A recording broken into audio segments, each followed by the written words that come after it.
Hello and welcome to Dharma, or The Dharma, your 2020 Planet Waves spring reading. My name is Eric Francis Coppolino. Happy to be here providing a video reading for yet another springtime. It is finally warming up here in New York, and there were people out on the streets singing today in my weird little town, which tells me they're not in their house and are feeling good. All right, so the idea of this reading, as I've explained in the video introduction I just did, is to provide a context for the astrology that's going on now. And there's a lot of astrology that is going on now, and a lot of it is focused on the sign Aries, and much of what's not focused on the sign Aries is focused on the cardinal signs, which relate to Aries. Then there's a few other things that I want to frame and put into context for you. That's the whole thing with reading astrology. You can have, I don't have any tarot cards handy. You can have all the tarot cards in the world, but unless you have a question and a spread and a way to read them, you don't have any way to get information out of them. And with astrology and any form of divination, it helps to have a question, and the question that I am asking, I'm asking in the form of a concept, which is Dharma, which is how do you find your way, and how do you set your life and your energy up to always be doing the dharmic thing, which is acting as if to hold the world together. That's the idea of Dharma. And the opposite of Dharma is to act adharmically, which is to rip at the world, which is to do some damage that you come along and make a lot of money to fix the problem that was caused, which we see happening all the time, and which is happening right now. And this is a way of thinking. It is a way of life. It is a way of integrating all of your ideas, and making sure that you are first of all living as if to be together as a person, right? It's not just about the world, because in so many ways we contain the world. We are this world that we inhabit. We each inhabit a universe with trillions and trillions of entities running around in our bodies and our digestive systems, and we need to think in terms of how to be one being, and that is Dharma. And then acting as if to hold the world together is remembering that we live in one world. And it is very quick on this plane of reality, because of the dualism problem, to jump right into some form of us and them thinking, to jump right into some form of oppositional energy rather than engagement and alignment in some way. And then what this tends to do is it tears us apart internally. And so part of acting as if to hold the world together is acting as if to be an integrated being. I'm watching Jonah's little foots at the bottom of the screen. His bed is right there. His head is out of the view of the camera. And Jonah, and he looks even more adorable with his little eyes popping up at me. All right, so that's our Jonah moment. Acting as if to hold the world together. I mean, one of the ways that I hold the world together in my home is my canines and I all eat from the same pot. They don't get special downgraded food to eat. They eat organic food. They're small entities. They're not eating 20 pounds of food a day, and so I can afford to feed them as food is high many ways better, because they have no forays into going out for falafel, and so you gradually, as part of the spiritual path and part of the path of integration and the journey of integration, is you teach yourself how to be one being at all times. You teach yourself how to treat everyone the same way, which means you have to have a fairly high standard for how you treat everyone in your life.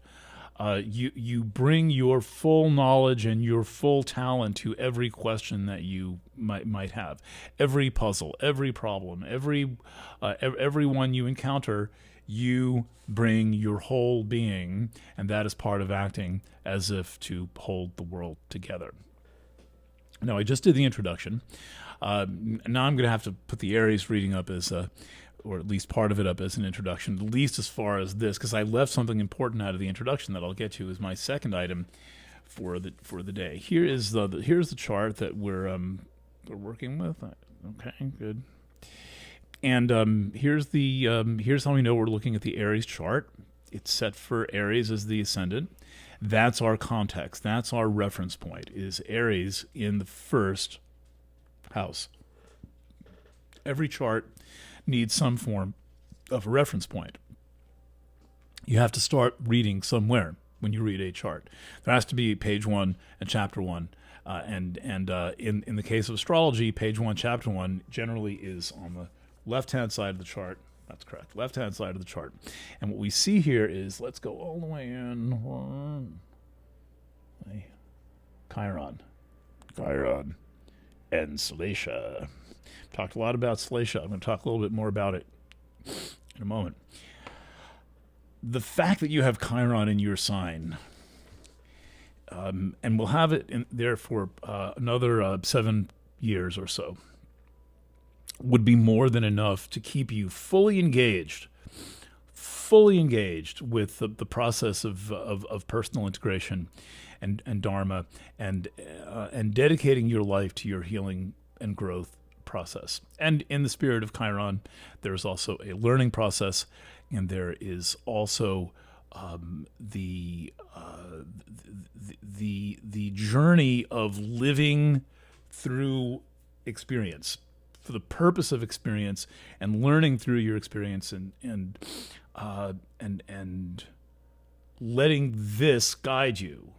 So there's a high level of attenuation involved with Chiron. Every factor in the world is telling you to pay attention and exist fully within your reality, to seek the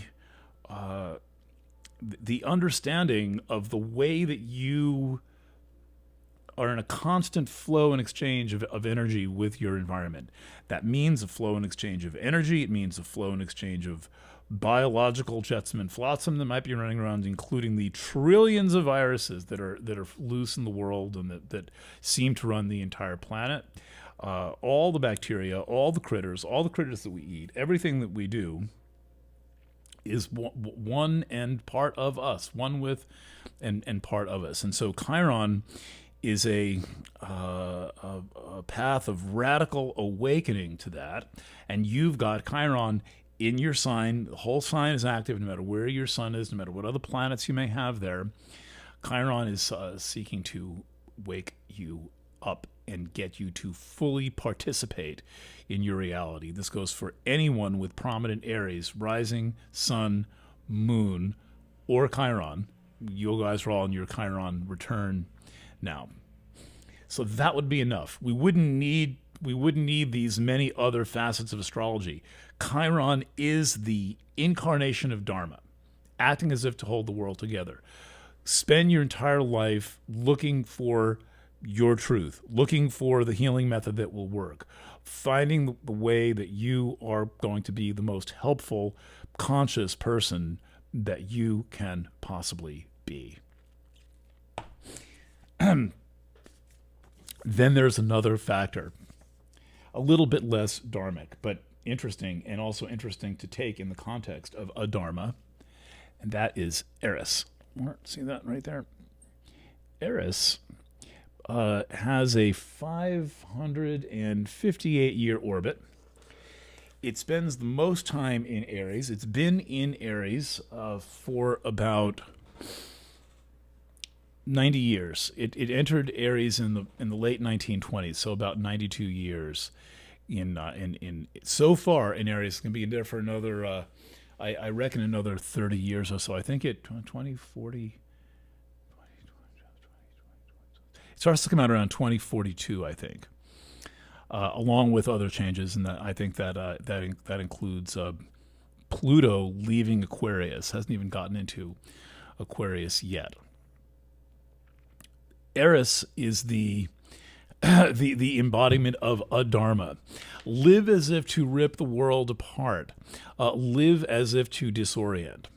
And so one of the problems of our time right now is that we are all so disoriented based on this rapid, overwhelming influx of new media, which you are watching me on. So I'm not denying that it's there or complaining as much to say, notice the fact that a huge part of the problem that we have involves the disorientation of society, of culture, of intellect, of our sense of self. It's in Aries. It's discovered in Aries, and in many ways is a commentary on Aries in our times. And so we're living with this disruptive force, this powerful disruptive force that has the ability to be harnessed, but it's not easy because it's when something is kind of wild and out of control, it's not that easy to harness its energy and to make the most of it. You don't have a choice. You have this thing in your sign. It's a very influential indicator in your journey of awakening, your journey of consciousness, and who you are in every way. And there are times when planets are more active than others. There are times when they come under transit. Your Eris was under transit in 2016 when Uranus was conjuncted. That was a hot mess in the summer of 2016 and then 2017 when Uranus and Eris were in a conjunction. We witnessed and are now experiencing the election of Donald Trump, and then we are also experiencing the kind of some are calling it late stage capitalism. I'm calling it early stage total immersion in virtual reality.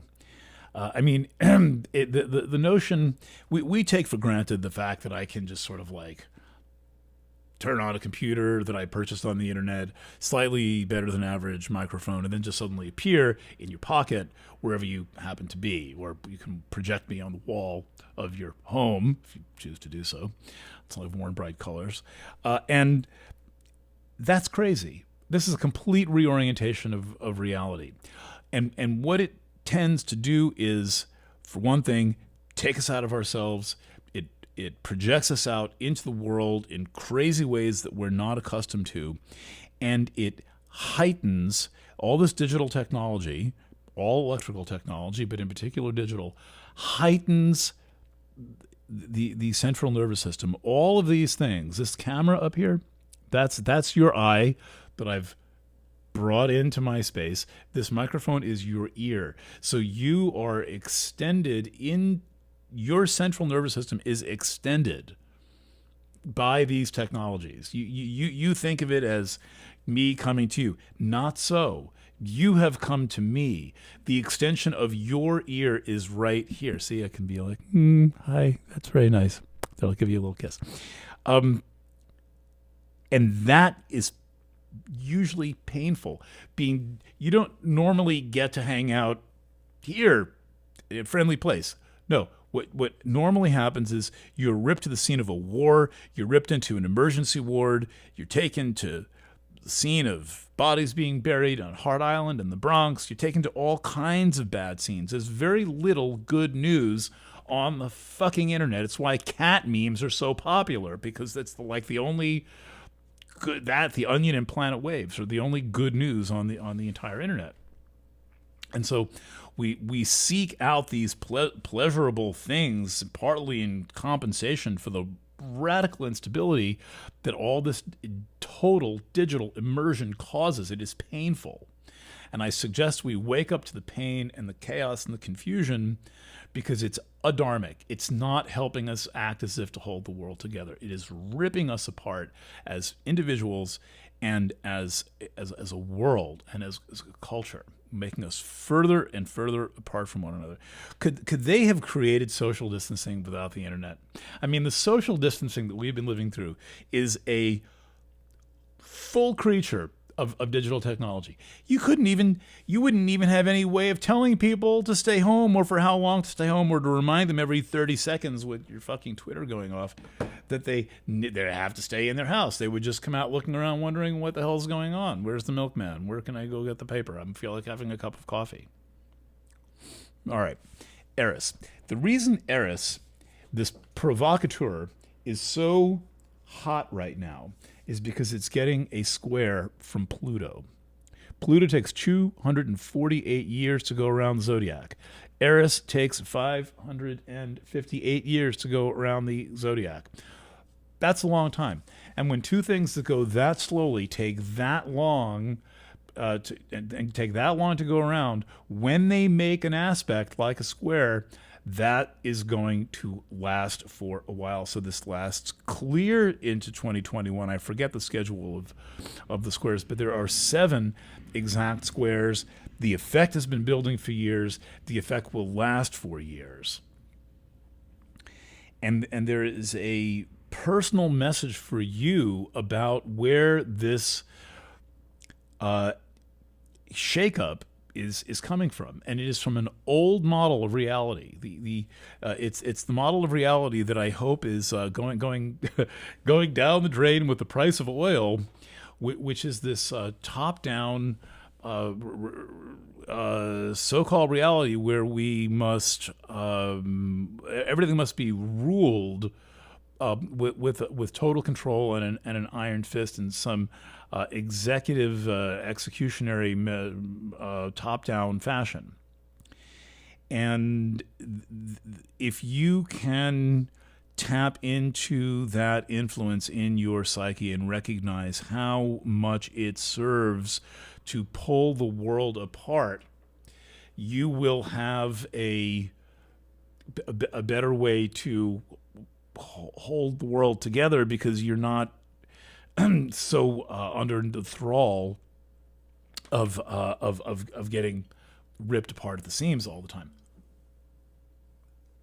This is not easy to live under these influences, and sometimes I feel like I should begin and end every single article, radio program, broadcast, podcast, and video by saying it's really difficult to be alive right now because there are so many influences that are acting on us in ways we don't even comprehend, and it takes time to comprehend them. And then somebody explains it. Somebody else will say, "Oh, that's bullshit. That's just, that doesn't mean anything." But who cares about what the iPhone did? I get to text somebody. You might want to care. And the Pluto, the connection to Eris and the internet was obvious. It was so obvious at the time of Eris's discovery and naming that I mentioned Marshall McLuhan in one of the first things ever written about Eris, and the first thing that I wrote about Eris in the winter of 2006 into 2007. All right, so this segues into the significant need for you to understand the way in which the influence of your family is connected to the influence of society, and that all of this authoritarianism was basically injected into your life as a young child, and that serves as a source of chaos almost around the clock. The need that humans have to seek the approval of authority is significant, and because the need for authority is coming out of house number 10 for you, with Pluto having spent the last 12 years going across house number 10 for you, you want to understand your relationship to authority, and why it is that potentially you and almost everyone can be told what to do so easily. This is a dharmic, and it's incredibly fomenting of chaos, and that's a big part of what we're dealing with right now is chaos. Okay, let's where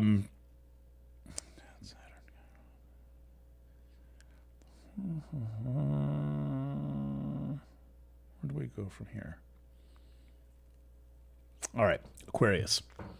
This is one of two major elements of the Dharma concept as I perceive it in your astrology. Aquarius, as I explained in the introduction, I give a too long talk about Aquarius and patterns in the first video. It's like 40 minutes, and I wasn't planning on quite going down that route. I did, but for as long as I did, but I did, and you'll find a lot of the when I mention the pattern making process of Aquarius, the pattern making property as an energetic property, the thing that takes various gases and turns them into a crystal, which has this definite shape and very strong, hard structure. The thing that creates this kind of a, let's see, do I have it? There's not a matrix. I don't have any pieces with a matrix here, but we've all seen, here's a really good example of a matrix. I forget which mineral this is. Okay, the thing that does that in nature is Aquarius. So you think of Aquarius as like groups and a committee and peace, love, and joy and Woodstock and Aquarian exposition, but really think about this. These pieces are sharp. These are exact right angles. Something, not in a factory, natural. Put this together like this. These, unless you smash this, these are inseparable. That's Aquarius. So when you're thinking about Aquarius, remember that it's this crystallization thing that has the power to frost the world with the internet. Aquarius is very active and about to be more active, and it's an important part of every chart, but for you, it's highly significant because it represents place number 11 in your chart. Place number 11 is the place of the greatest benefit and value in an astrology chart for most people. It's said to be in the old explanations the house of hopes and dreams, but it's really where you seek your fulfillment. It's where you seek your social experience. It's where you seek your understanding of yourself in relationship to the world and in relationship to all the people in the world. Once we're done with fulfilling our needs for food and shelter, something important to do, something relevant to do, and having some standing in society are right up on the top level of Maslow's hierarchy of needs, right below food and freaking shelter. And there are plenty of people who don't even care about food and shelter. They just want to have status. And so the 11th house confers that, and it's where we seek that. And Aquarius is also about that. You have them both together. You have the 11th sign and the 11th house together. So what is so interesting now is that after spending nearly 3 years in Capricorn, stirring up all kinds of stuff, Saturn has made its way into Aquarius. And so there's a transition here from one form of influence to another form. Where Saturn goes, things tend to kind of gravitate, and experience tends to collect in its direction. Excuse me, and the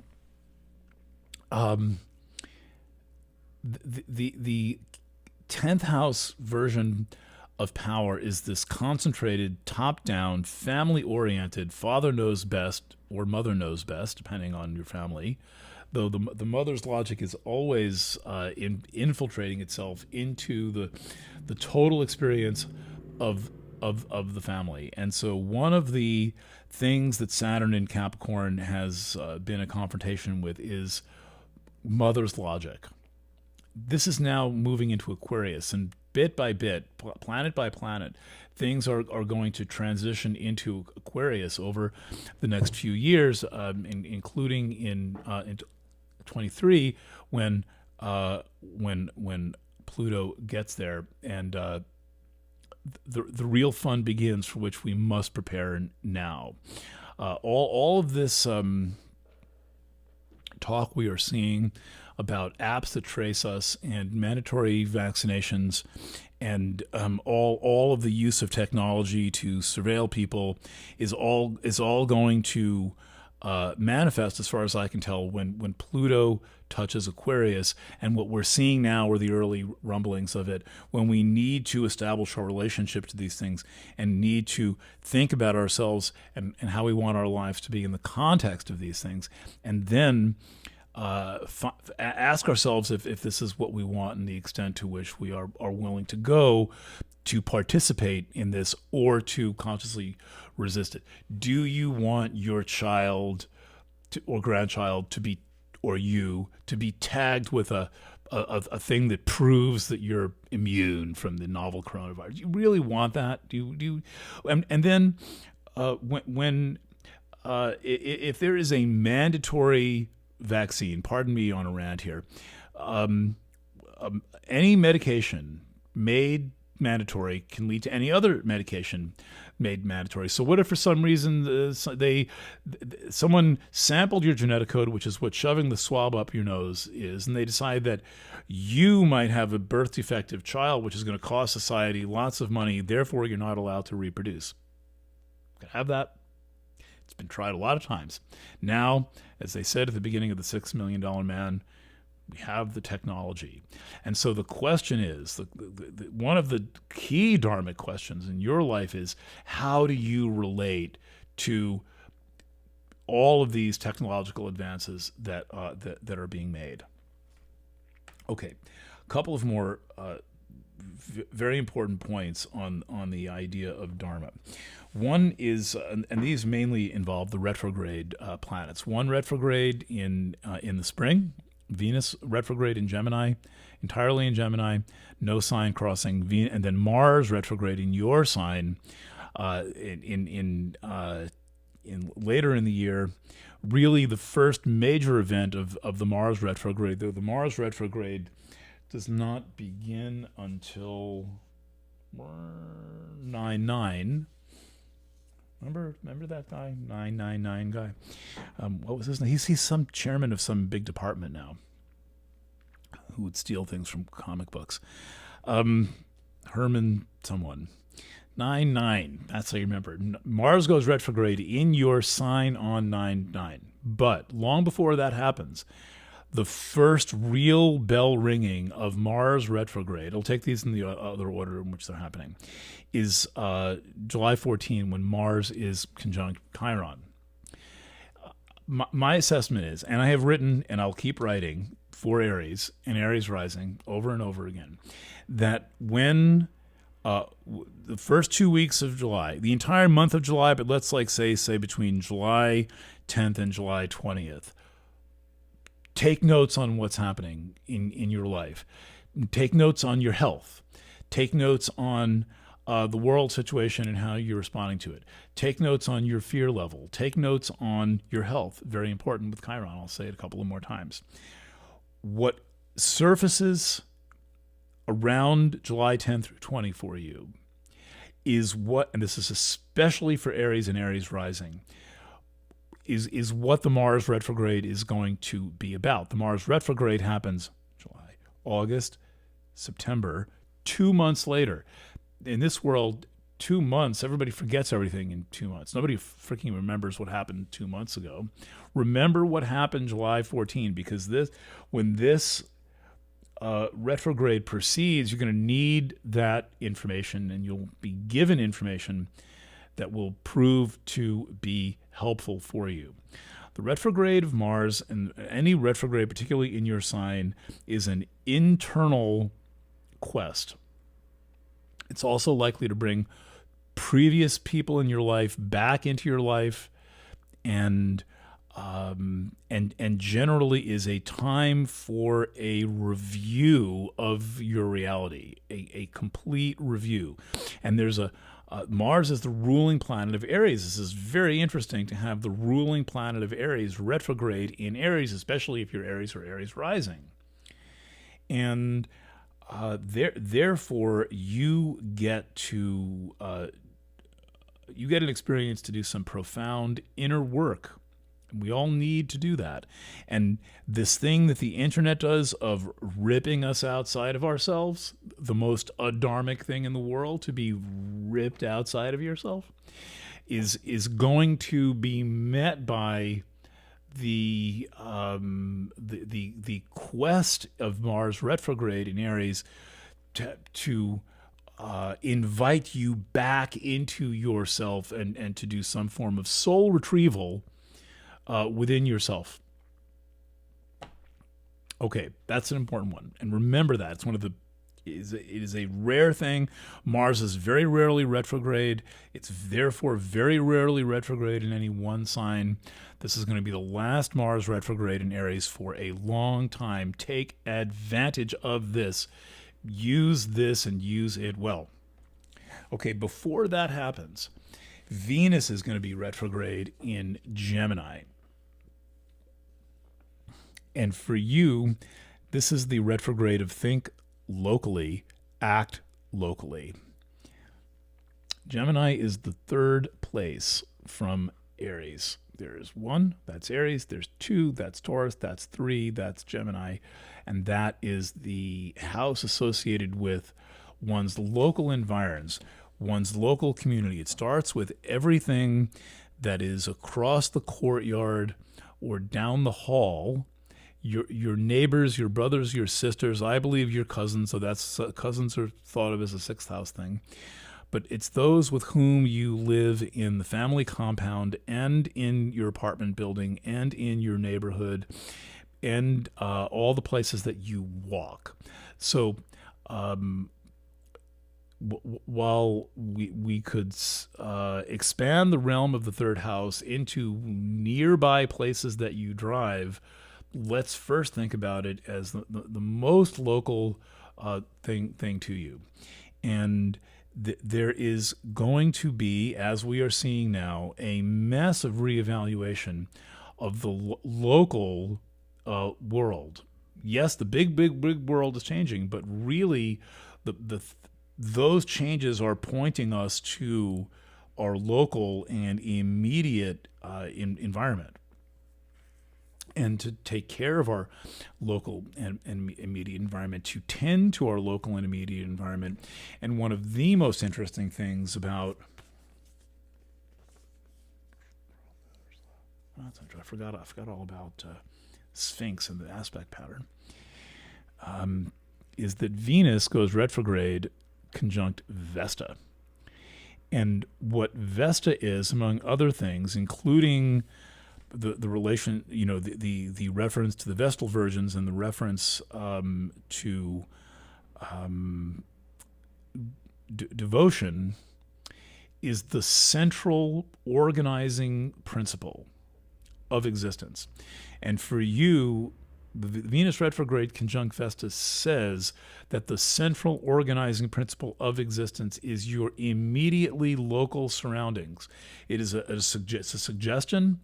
It is an indication of what you're likely to discover is so, and it is what you might call power information that is not purchasable. You can't, you can only get this from certain sources who actually understand it, and the organizing principle of your life must be a human principle. And it must be a local principle. Do not go far-flung out into the world. I realize it's not that easy right now at this particular day to go far-flung out into the world, but spend this precious time that Venus is going to be retrograde between what is it? Between May. Now I can finally memorize this. May 13 and June 25. Basically, the last 6 weeks of the springtime. uh, walking around locally. Figure out who and what is in your neighborhood. This may at some future time be a matter of survival. Let's expand the concept of Gemini now to what third house, to what does not have to be shipped in a truck, what you can just personally go to and get. Local farms in your area, for example, all the local things in your approximately nearby region that you might encounter on a day of doing errands, right? Not a special trip. We're going to go and we're gonna rescue this dog in Montana, so we're gonna drive across the country and we're gonna go fetch the dog, bring him back to Montana. It's gonna have a new happy life in Kingston. That's not what I mean. I mean in the course of daily routine errands. That's also the third house. And so you want to stretch that a little bit and make sure that you become highly conscious of your region during this time.